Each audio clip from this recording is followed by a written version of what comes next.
Israel launched strikes against Iran overnight. Yeah, this comes in response to Iran's attack on Israel this past weekend, putting the Middle East on the edge. And Fox's Madeleine Rivera live in Washington, D.C. this morning with more on this developing story. Madeleine, good morning. Good morning, Brandon and Paige. The details of Israel's intended target are unclear, but given the limited nature of the strike, there is hope this could help bring down the temperature in the region.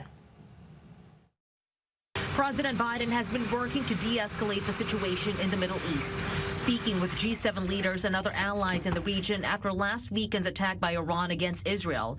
U.S. officials have urged restraint and had cautioned Israel to be measured in any response they might conduct. It seems as if it was somewhat of a tit for tat. However, if I were Israel and I did want to escalate, I would go after the nuclear facilities. Israel, probably's largest threat in the region, is Iran's nuclear capability.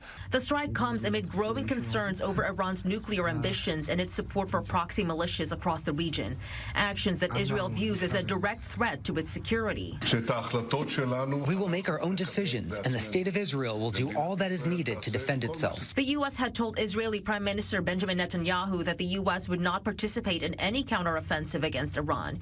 Yet the U.S. also maintains that its support for Israel's defense is ironclad. Here's CIA Director Bill Burns speaking about that commitment laid out in full display last weekend. The Iranians fired off something like 330 drones and missiles combined.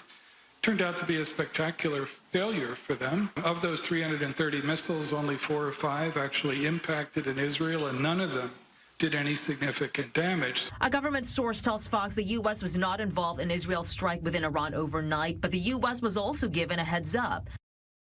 Secretary of State Antony Blinken just spoke in Italy, where he's meeting with foreign ministers from G7 nations. He kept his comments short on the incident, saying that the U.S. was not involved in any offensive operations and that their focus remains to avoid conflict.